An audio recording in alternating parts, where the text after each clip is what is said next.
My name is Kenya Wilson, and I am wanting to welcome you all to the Fort Worth HR Emerging Professionals Committee last installment of the Career Webinar Series. And we are covering employment law today. I want to thank you for spending your time with us this morning and early afternoon. My name is Kenya Wilson, and I'm the director of the Emerging Professionals Committee. And I, along with our committee, including Megan Halpenny and Jim Tam, want to welcome you, and we are excited to bring you our speaker for the day. Before we get started, I want to make sure that you are, able to access the chat. So if you could, in the chat, just kind of introduce yourself, let us know who you are, where you're from, and what you hope to gain from the session today. And that way you're confirming that, one, you can hear me, and two, you can access the chat during the session.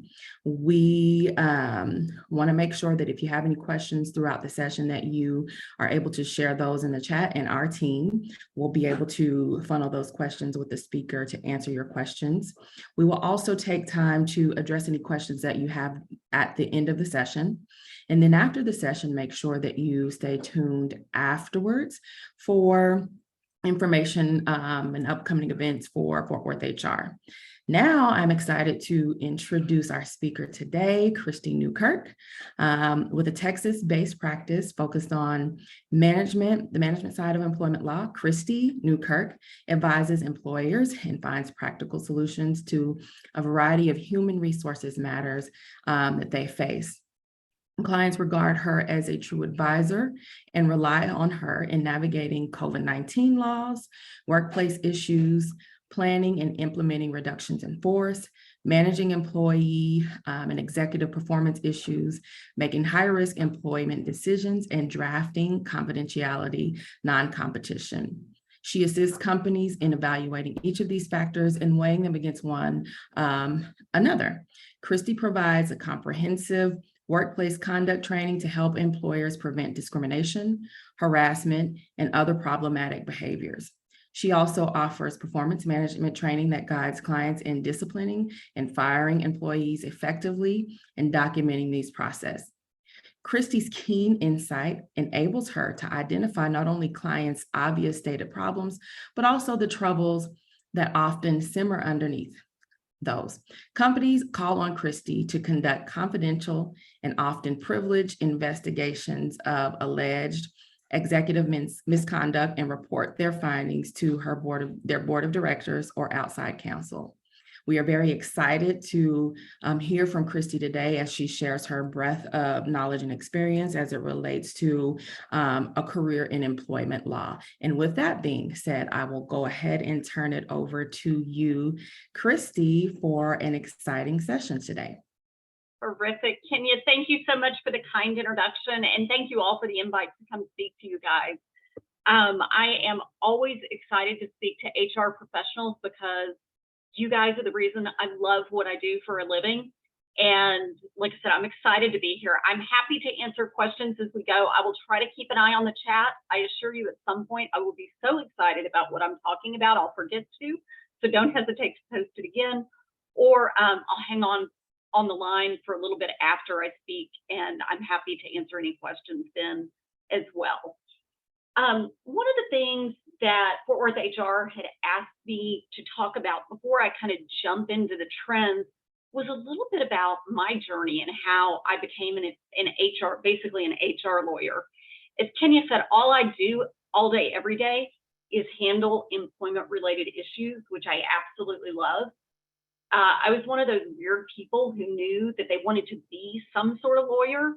I knew since high school. My mother claims it was since kindergarten, but I think that is a convenient story to tell her friends. I actually went to the University of Texas with the goal of getting into UT Law School because I knew they reserved a certain number of seats at UT Law for UT graduates, and I was determined to get into UT Law, mainly because I was paying for education myself. My interest actually in human resources started while I was in law school. I actually spent 2 summers working for Motorola. The first of which I I worked in their HR department, although it was called a personnel department, if you can believe that back then. In the second summer, I worked in their legal department, mainly handling employment issues. And I saw the widest array of crazy problems and fun people issues that just piqued my interest in practicing in the HR space. But I think one of the biggest things that drove me into this space as well is I think most people who are in HR type professions are people. And so I get to work with people who enjoy working with other people. So I always say I would much rather kind of figure out how to solve a hard HR problem than figure out how to edit a contract any day of the week. So I love what I do.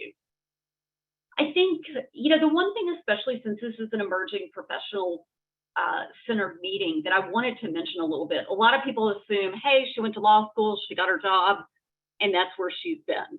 And it didn't work like that for me. And I wanted to share a little bit about my path because it was not the easiest path to get where I am now. When I graduated from law school, the economy was absolutely in shambles. And it was after a big stock market crash, and the top 10% of my class, much less people like me who were in the top 25%, were struggling to get jobs. And I actually took a job for an insurance carrier defending auto wreck cases, which is not the most glamorous job in the world, for the better part of 9 months. And after that 9-month period, I figured out I did not like doing that for sure. And I really did want to get into employment law. And this is a story about never burn bridges, because a guy I dated in law school called me. We still stayed friends, and said, hey, my firm has an opening. His firm was an employment law boutique. That's all they did. I went, I interviewed, I had the job 2 days later, and it was kind of a match made in heaven. I loved getting mentored in a small firm. I have moved firms since that point, and definitely have grown in my career. But I'll tell you, the first break into that employment law firm was just luck and being nice to people. It turns out it was one of the oldest law firms in the city and probably one of the best employment law firms in the state. And I worked hard, obviously, to further my career. But I guess the one thing I wanted to communicate is where you start is not always where you finish.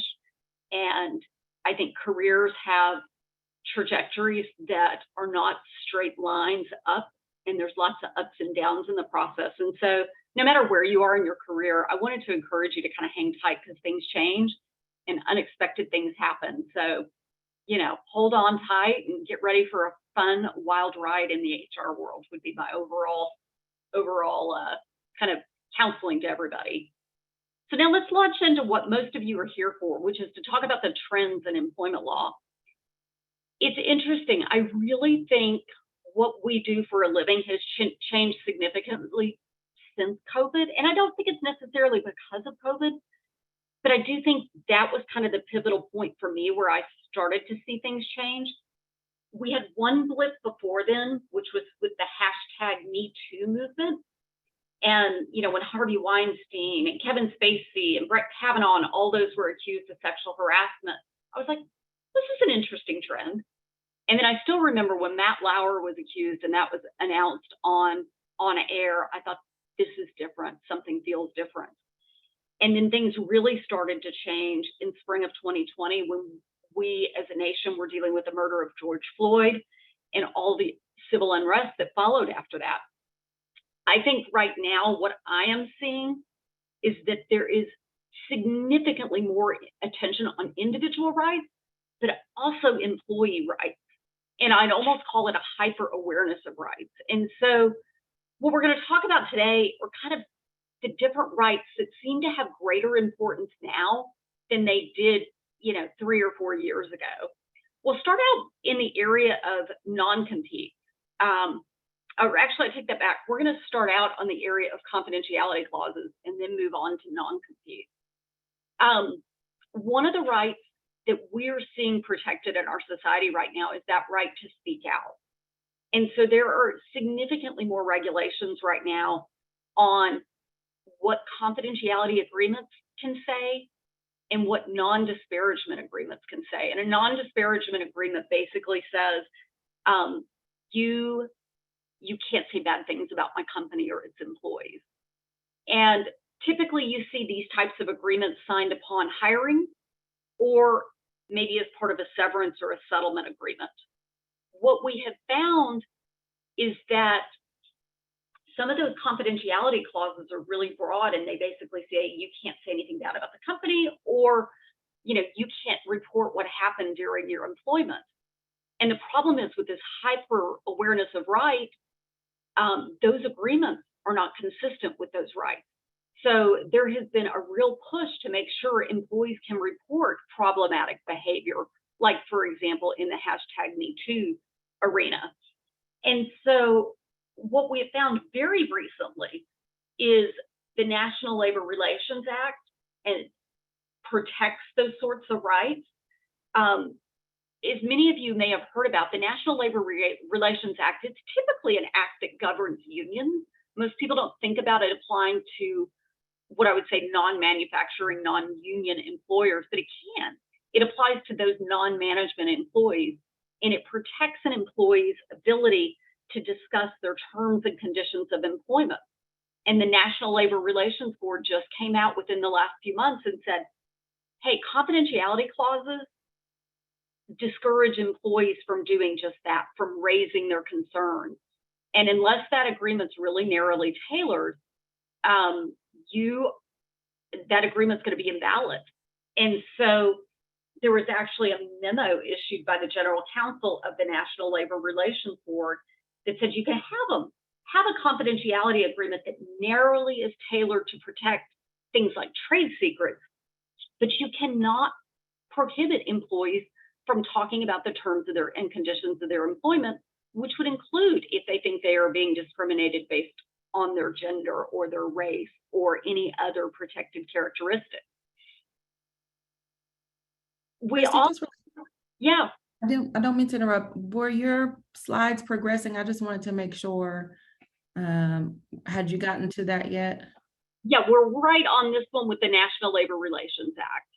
Okay, because I'm still seeing the home screen. I don't know if that's the same. Okay, let me stop the share. I'm glad you said something. Let me try it again. I'm sorry, I didn't want to interrupt because it was Yeah. to make sure if we were following. Let me make sure we're Okay. Can you see it now? Yes, I can see the slide, but it doesn't look like it's a slideshow. So let me, if you play it. How's that? Is that? No, does anyone else see, which slide are you on now? Here, let me try one more time. Let me stop the sharing. And in the chat, let me know if you all are able to see it, or if it's me, if I need to log in. I also could not see it. Okay. All right, let's try this again. This should be it, gang, but let me know if somebody could let me know. That would be super helpful, because it's always hard to see on this screen. Okay. And are you still on the home slide? No. Okay. Hold on, let me see if I can. It's not on presentation mode. Let me see. Sorry, gang. Okay, we'll figure it out. We had it. Did that help? I switched the. Let me see. I wonder if I'm able to. I'm gonna see if I can, if I request control. There you go. Yeah, it says you may have, do you have two screens up? I do. That may be the issue.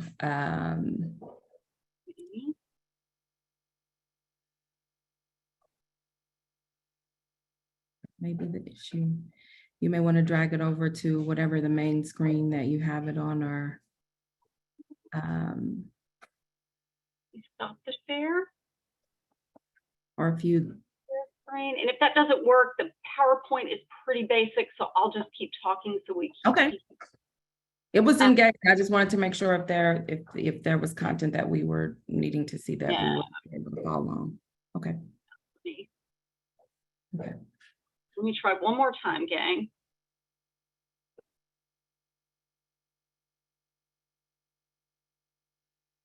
Are you There we seeing go. Yes. success? Thank you so much. Woohoo! Sorry, gang. Thank you so much, Christy. No matter how many of these I do, they just are glitchy. So sorry about that. Thank you. Thank you so much, everyone, for being Yes. patient. Yes, thank you to everyone. The other thing I wanted to, there are lots of acts that affect confidentiality agreements. And so to the extent your company has confidentiality agreements, I strongly recommend getting them reviewed by counsel, or to the extent that you have them in the context of a settlement agreement. I wanted to mention the Speak Out Act in particular, because this was an act that Gretchen Carlson, if you remember her from Fox News, pushed and advocated for. And this act actually nullifies non-disclosure agreements that are signed up front that try to prevent workers from reporting things like sexual harassment and assault allegations. And that was put into law in December of 2022. As you might not be surprised, there are lots of states that now regulate confidentiality agreements. Some of them you would suspect to be on the list, like Washington, Oregon, California. But some of the states are going to be more of a surprise, like Nevada, Illinois, and Tennessee. Some of those laws prohibit just confidentiality agreements with regard to sexual harassment and sexual assault allegations. Others of them prohibit confidentiality agreements that would say prevent the reporting of a national origin discrimination case or something of that sort. All right. Hopefully we have advanced to the next screen, which talks about fair pay. That is our second right we want to talk about. I think there is a real push in the industry to make sure that people are paid fairly, and that either their background in not having a high-paying job, or their race, or their gender doesn't interfere with their ability to be paid on par for what their job is. And so I want to talk a bit about a few concepts. One is that of pay equity. And pay equity is going to be the idea of what I talked about. Are you being paid equally for what you are worth in terms of what your job duties are? I always recommend that employers look at doing a pay equity analysis. And that would be where you look at people who do the same job and just make sure, is everybody kind of paid fairly based on their experience, based on their job performance, and things like that. The one little caveat that I do want to give you is, if your company decides to look at salaries and make sure people are paid equally on par with each other, do it at a lawyer's request, or get a lawyer involved, because it's then going to be protected by the attorney-client privilege, which you want it to be, because if for some reason the answer is not great and your management decides not to do anything about it, I would rather that spreadsheet not be evidence in a court of law. One of the areas we're also seeing some movement is salary history bans. So basically, these laws, which various states have, prohibit employers from asking about your salary history, at least initially, if not later on in the process. And so to the extent you guys work for a multi-state employer, you want to be sure that you're complying with those laws and not asking those questions, because they're typically embedded on applications. Salary history bans exist in states like Alabama, not surprisingly, California, Colorado, but a number of other states as well. Okay. Sorry, now I'm having trouble advancing.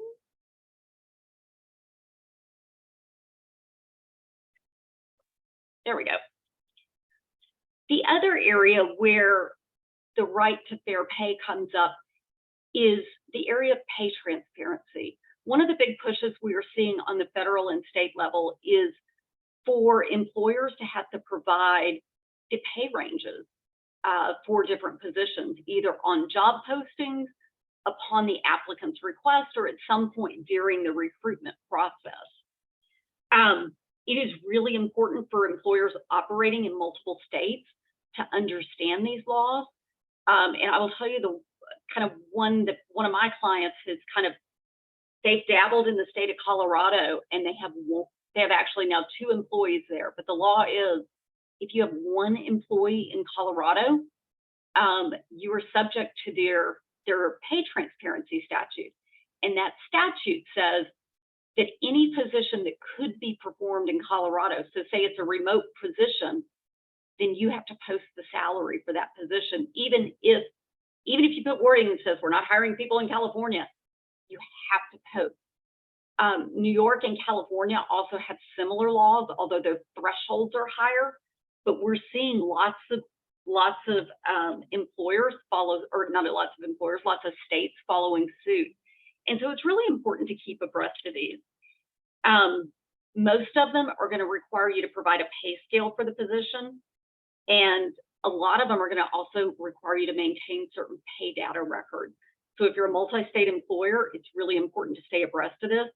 I will tell you the penalties for failure to comply with these statutes are getting steeper. It can be anywhere from, like, for example, I believe it is in California, it's $100,000 to $10,000 per violation.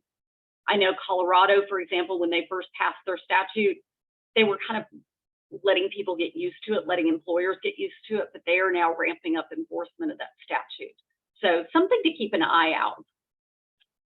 The other kind of third trend, I would say, that kind of in this genre of just protecting employees' rights and making sure they're getting treated fairly, is to make sure that whatever restrictions they're subject to after employment are fair.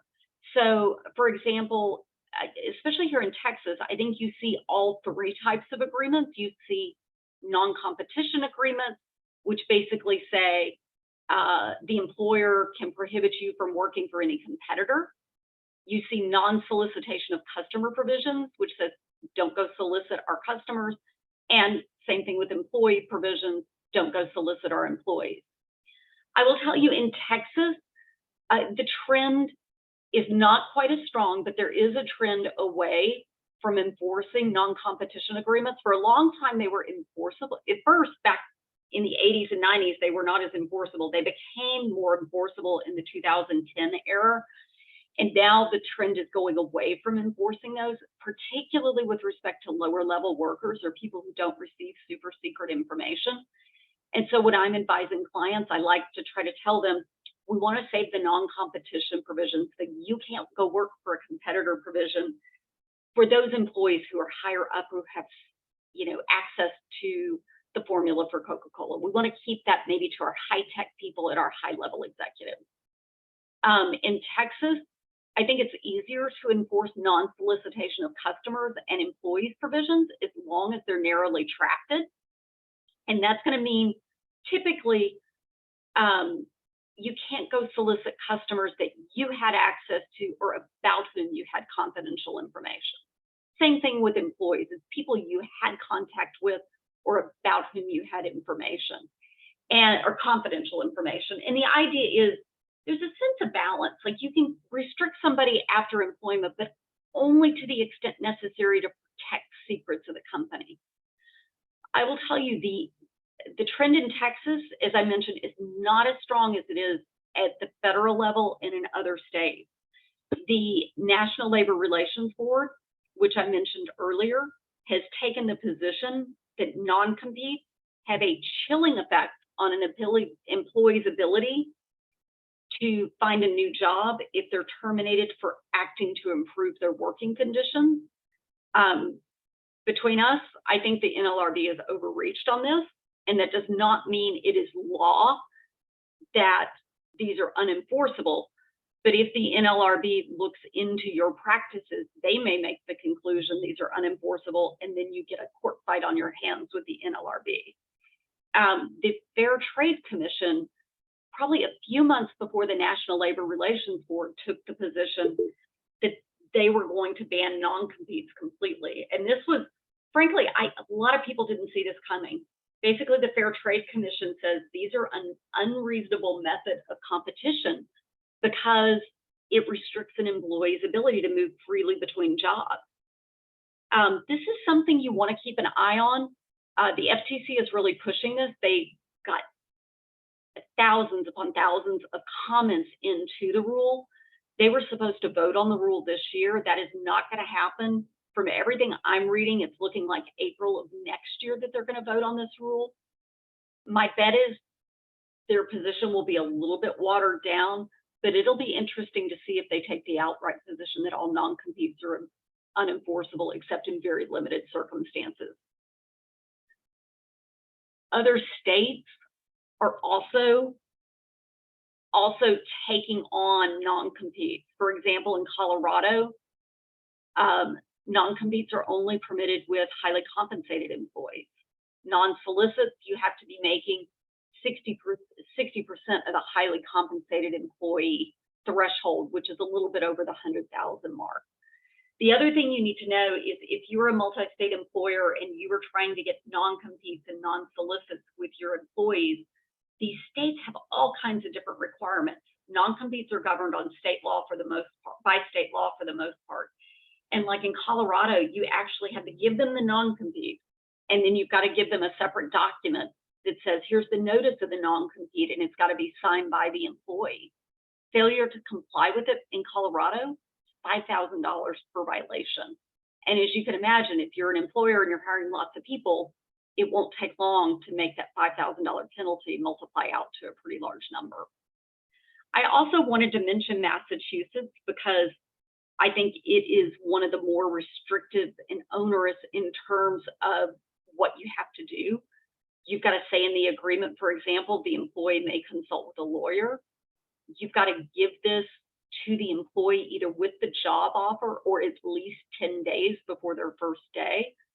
You know, I find my clients in the high-tech industry really struggle with this because they try to get job offers out and try to get people in the door.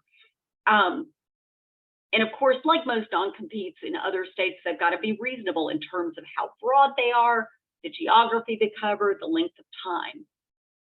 And the other kind of two things really interesting to me about Massachusetts law is if employees are terminated without cause, it's not going to be enforceable. And the non-compete has to have a provision that the employee will be paid other reasonable compensation or 50% of their salary for the period of the restriction. And this is a, significant turn on the head of typical, what you see typically at the state level. The other thing I wanted to mention to you all, kind of given your position in companies, you're kind of my first line of defense against lawsuits. And I think, we can get so focused on how you draft things that are enforceable that we forget when you bring people into companies, they have agreements possibly with their prior employer. So I always tell clients, I want you to make sure you get all the potential or the candidate agreements with their former employers.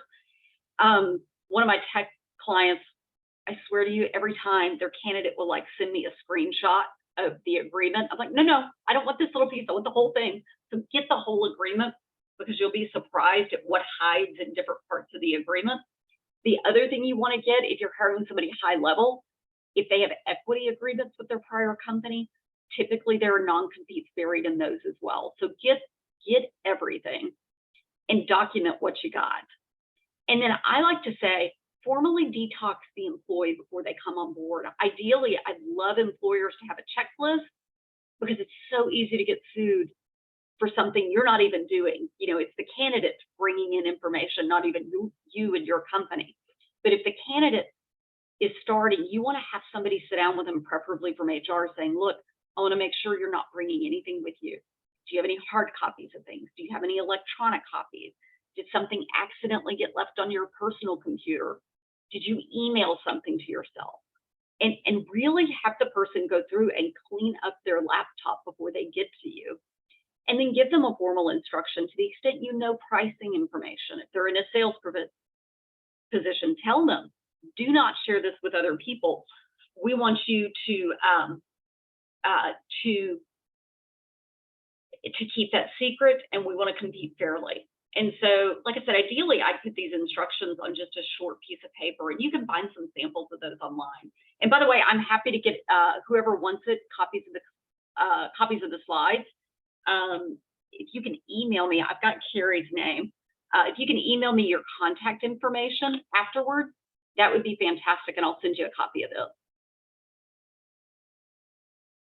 So I want to talk about another subject, and these are, I call them they're really strong trends that tend to kind of stay under the radar screen just a little bit. I think all the DE&I stuff, rightly so, is getting a lot of press, but these things I'm talking about are the stuff that I'm seeing start to percolate that I want you to be aware of now, because I think it's going to be an issue in the next 1 to 3 years, and I want you to be ahead of the curve. So back in 2016, the Department of Justice and the Fair Trade Commission issued the antitrust guidance for human resources professionals. If you ask anybody in HR and any employment lawyer back in 2019, 2020, nobody heard of this act. I mean, honestly, nobody. It really didn't get kind of active in this area in 2009 until 2019 and 2020. And this guidance is talking about wage fixing and agreements regarding not poaching each other's employees. Excuse me. And I know, when I first talk about this subject, people are like, I know better than to do that. Competitors can't fix their wages. Competitors can't agree we're no longer going to steal each other's employees. And I'm like, well, you know that. I'm not sure executive management knows about that, or mid-level management knows about this. And let me tell you the way it comes up most frequently. It'll be two kind of mid or upper level executives talking with each other, or managers talking to each other. And the situation I've seen it most frequently in, it's two employers who are what I would call competitors for the same type of worker, maybe kind of a lower skill worker. So it's somebody who could, work on a line picking items to go in boxes at a warehouse, or they could be, screwing in screws into seats that go into a bus. But it's basically that same level wage worker. And the two groups competing for those workers will go, well, that big employer, that third employer next to us is really stealing our employees. Let's agree not to poach at least each other's employees. So we are hurting each other, and that way it at least helps us, kind of with regard to this group of employees, at least we're not hurting each other. Casual conversation, the management will not realize what they are doing. And so I really think employers need to be training on this. The other circumstance is going to be employers kind of talking about what I would call wage fixing, or what the FTC would call wage fixing, which is, hey, what are you guys paying your warehouse workers right now? Oh, we're paying $10.25. Oh, the other person's like, well, we're paying $10.30. And all of a sudden, we've discussed wages and question if somebody's wages, the two employers' wages end up being similar, has wage fixing occurred? Typically, most people know that you're not supposed to do this if you're direct competitors, like you think industry competitors, but the FTC has taken the position that this is also any employers who compete for the same segment of employees. So it's really important to educate, especially management, on this. And the way I get their attention is I tell them that, unlike most employment law claims, these are ones where an executive can be held individually liable. So the Department of Justice has actually been bringing criminal indictments for this sort of conduct in 2020, 2021, and 2022. They have not been super successful so far, but it's starting to happen. We're seeing more and more of these actions, and the penalties are fierce. There was an executive who was accused of this type of conduct. He faced up to 10 years in prison and $1 million fine. President Biden recently issued an executive order encouraging the DOJ to go down this path. So I think we're going to see more action in the next few years. The biggest settlement so far has been an $84.8 million settlement involving Cargill Inc., Sanderson Farms, and Wayne Farms. So there is big money to be gained in this area. So it's just important to really educate management and frankly our HR folks on this, because you'll be the first ones to figure out if there's an issue.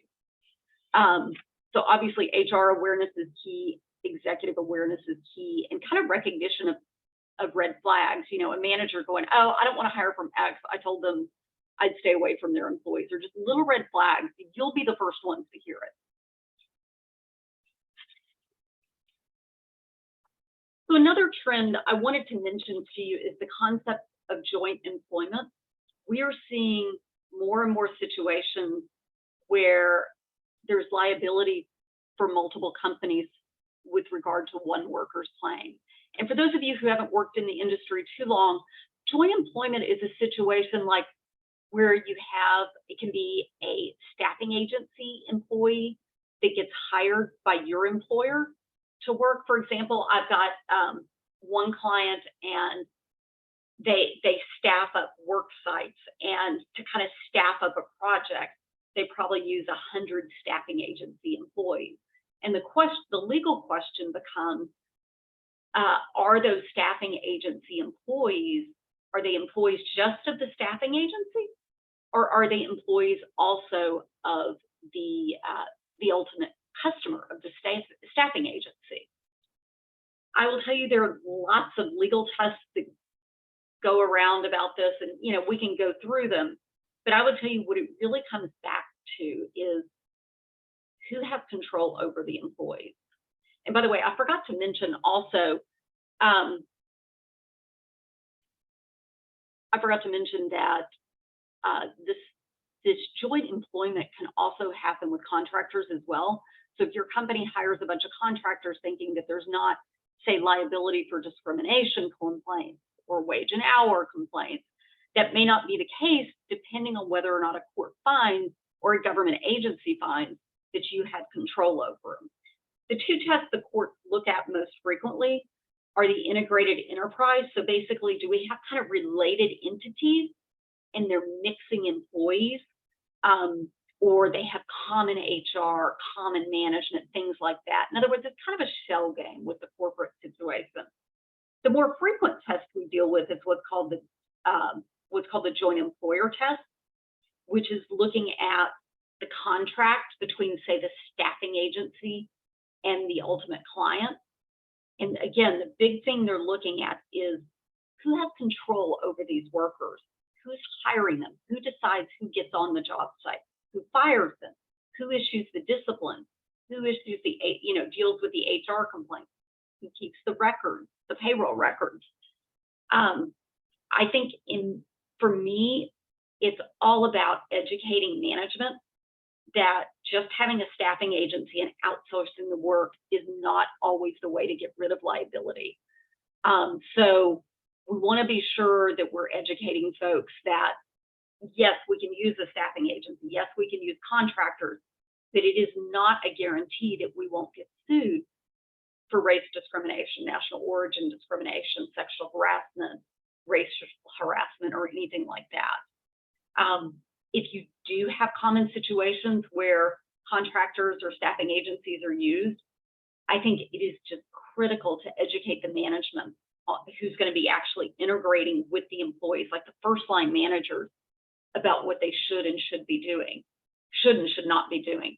For example, with the client who staffs up large sites with employees, we talk to the management about, let the staffing agency decide who to hire, let them do the background check. If the employee has a complaint, it needs to go to the staffing agency. If we have a complaint about the worker's performance, it goes to the staffing agency and they deal with the employee. So you want as much separation as possible. By the way, Jim just put I'm switching subjects. I just saw Jim Tam's question.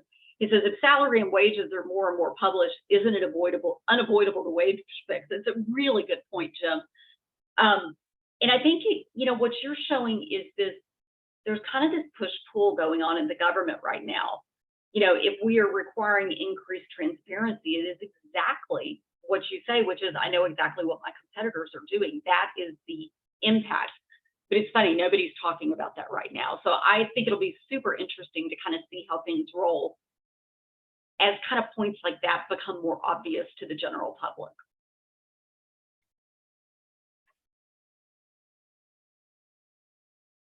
I want to move on to kind of the last trend I wanted to spend some time on today, and then I'll open it up to questions because I'm all about being here for whatever you guys want to talk about. And we can, I joke, we can play Stump the Lawyer, and anything you want to ask, feel free to ask. The one thing I have noticed over, I would say, the past 3 to 5 years, I am seeing a significant increase in leaves of absence, and a larger and larger percentage of those leaves of absence are for mental health issues.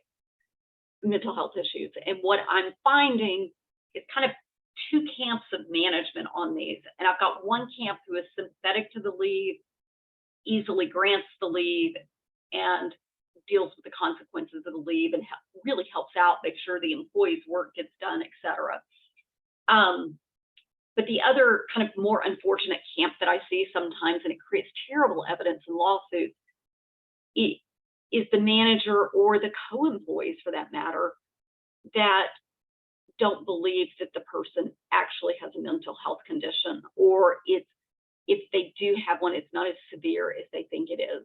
And so what happens is you either get the manager or the co-employees saying things like, oh, I wish I could be stressed out and take a leave of absence, or, you know, I think he's faking it, or I think she is just awfully sensitive.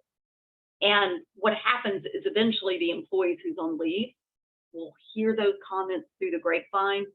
And if something happens where that employee loses their job, then we see some type of claim that they were discriminated against based upon their leave of absence. So that's going to either look like a Family and Medical Leave Act claim, or it's going to be a claim under the Americans with Disabilities Act. So, you know, from an HR perspective, I think we want to be really careful about helping those who are directly interacting with the employee understand that they've got to be, we need them to be sympathetic with the leave. And frankly, I don't like letting too many, I don't want the co-employees knowing about the reason for the leave.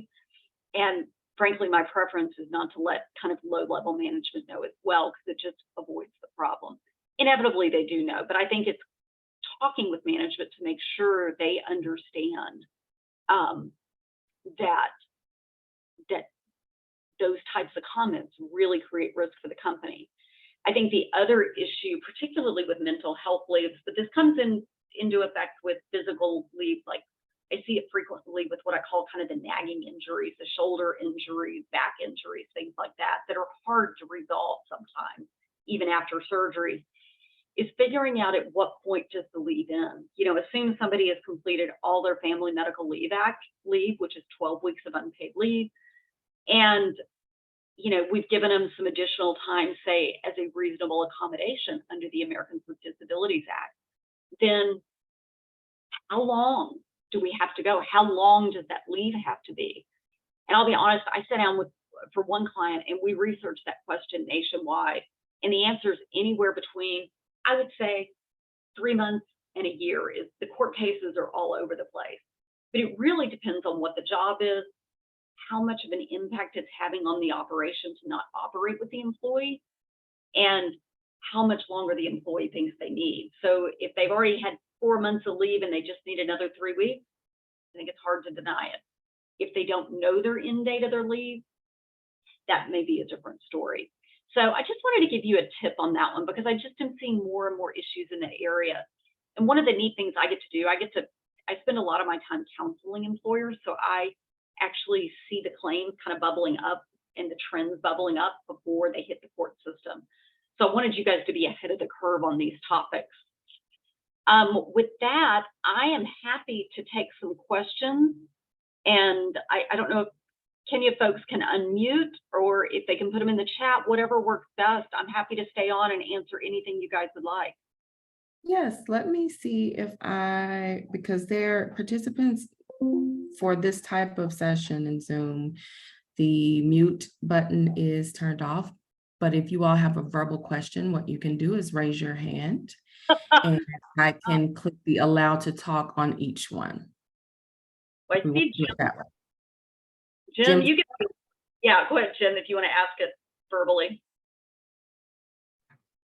Yeah. So my question is that, with the pandemic, a lot of people are working 2 jobs and even sometimes 3 jobs and, double and triple dipping.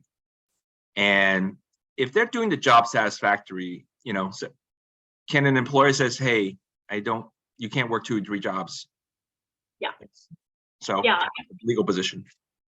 Yeah, from my point of view, I think in most states, an employer can require that the employee be full-time employed with that employer. And I'll be honest, I'm seeing that as well. I'm seeing lots of people, although the ones I'm dealing with are surreptitiously working a second job or a third job until one of the 3 finds out, and I think they just go get another job and continue on. So you can require somebody to be full-time employed. The other thing I like to do in my employment agreements, like the confidentiality agreements, I like to require them to give us written notice and get our permission if they want to have an outside job. And that way, at least the employer will know about it if the employee is being honest. But what I'm finding is people surreptitiously work a second job, and it usually takes both of the employers a little bit to figure out, and meanwhile they're getting double income, which is a problem. The other issue I had kind of along that line is employers while they were allowed to remotely verify, were getting false documents from employees, and it would take them a while to figure out, again, the person wasn't authorized to work in the US. But they are working full time, Christy, right? I am putting 40 hours a week and turning in my work. Can an employer actually say, no, we don't want you to work a second job if it's not a competing company? Yeah, I mean, for sure here in Texas, you absolutely can. I mean, Texas is freer than most in that regard. I am not aware of any other state laws that will prohibit you from requiring them to be your full-time employer. I think the practical problem, though, is in some of, like what I'd call the tech space, a lot of those folks have little side gigs, and it's a big deal to them to keep the side gigs. And I think then it becomes a decision about, which, is the employer willing to allow that second job? My big point is I want the employee to disclose it so you as employers can make a knowing decision on it. Thank you. Sure. And Shannon, your comment is well-founded. It is a nightmare to keep up with the multiple state laws. I will tell you, I think SHRM is one of the SHRM website is really a great place to do that. They've got some good databases in there to keep up with it. And Bloomberg is another place that I like looking. It's not too terribly expensive, but they've got a lot of good state-by-state resources.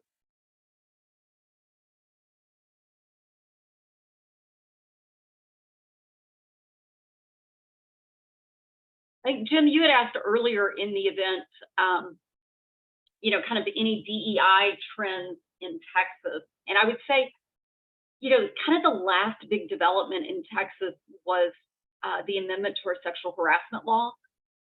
At the federal level, you've got to conduct a prompt investigation of any sexual harassment complaint.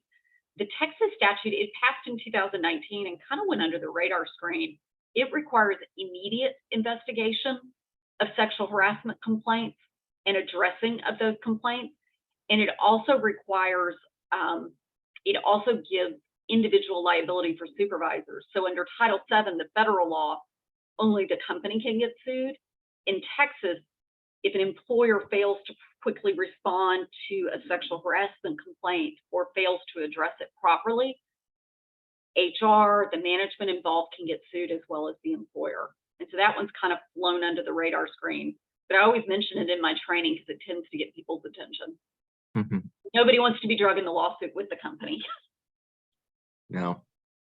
So with the DE&I, so a lot of RFPs that we respond to, there's always this question about supplier diversity but now with DE&I not being, I guess, supported by Texas, yeah, are companies still required to kind of answer those type of questions and kind of be used as something against them if they don't support it, right?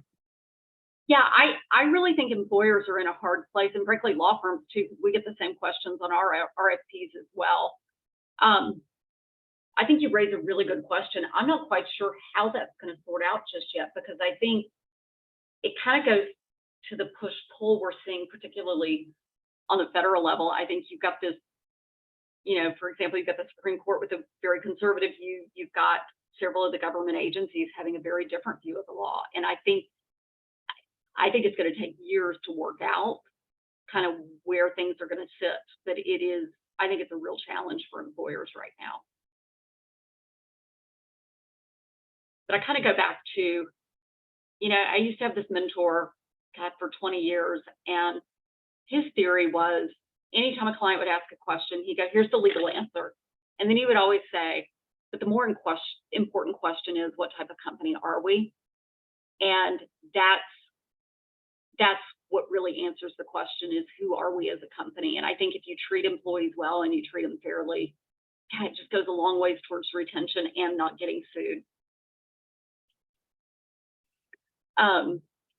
Yeah, and I agree with Kenya's question. With Title VII still in place, I just think it's going to be fascinating to see what happens. I think for states like Texas, state like Florida, like figuring out how the parties are going to navigate. And I'm not talking about, I have no dog in the fight, and regardless of where your political opinions are, I think we're going to see a lot of tension between state and federal government over the next 5 to 10 years in this area.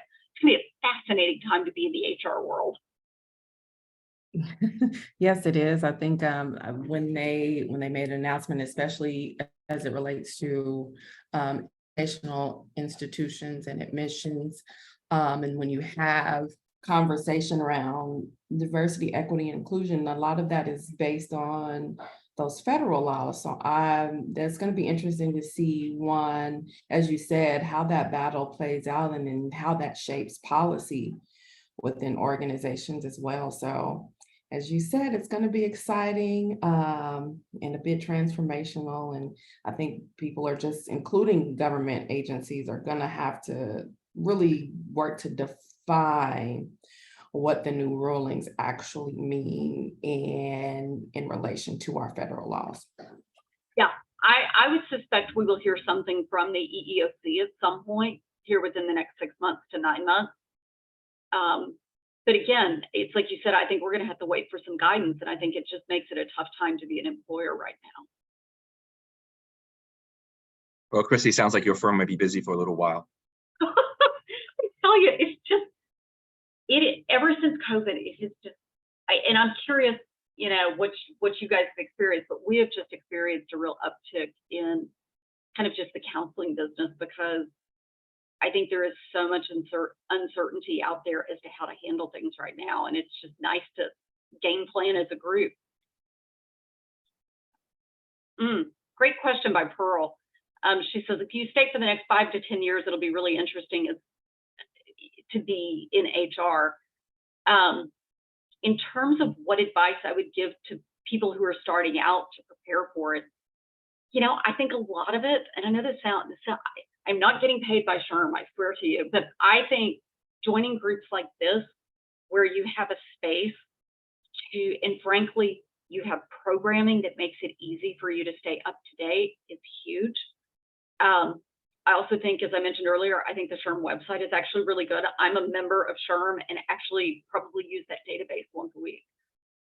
The other thing I would say is network and find friends in other companies.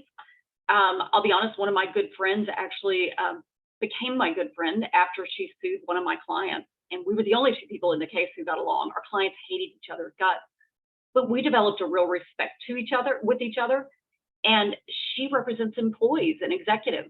And so we go to lunch once a quarter, and I always ask her, I'm like, what's the trend? What's going on your side of the docket? Because it helps inform the advice I give you all.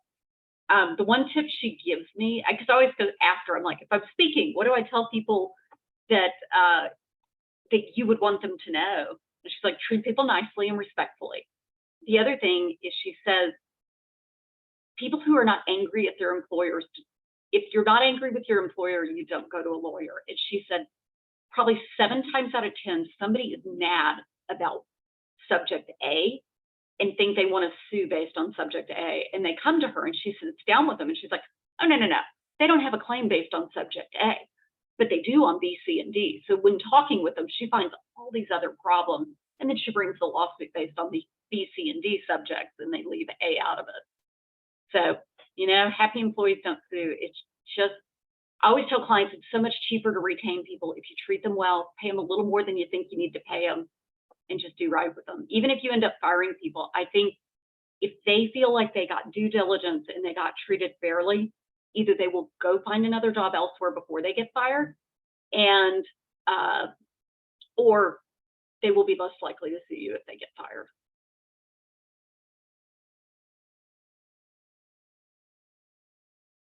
Yeah, Kevin, good comment. I think employers are kind of still struggling a little bit, trying to get their arms around kind of what Kenya and Jim were talking about.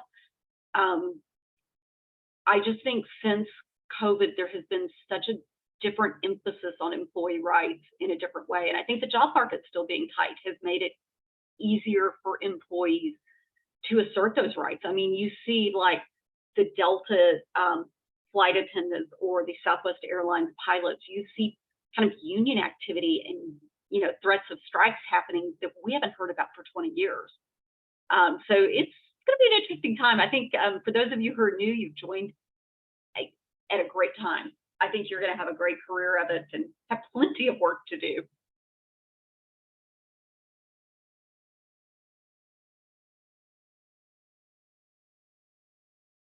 Well, Kenya, I'll hand it back over to you if there are no other questions, but oh my gosh, I so enjoyed the discussion. Absolutely. Thank you so much, Christy. I definitely appreciate all of the information that you shared, and it's helpful. And I'm looking forward to seeing how everything shapes out in relation to some of the recent trends that you discussed. So definitely value and appreciate your time, your knowledge and experience. And thank you for joining us today. I also want to thank everyone for their attendance.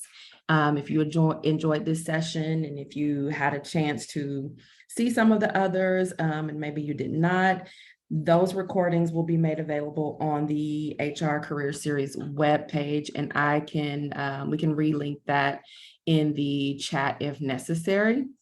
I also want to make sure that you are aware of some of our upcoming events. Please consider joining us for our next luncheon and legal update, which is going to be on August 24th, 2023. We will also be hosting our Strategic Mindset Conference on September 15th, 2023, and registration for both of those are now open. If you're not a member of Fort Worth HR, please consider joining us.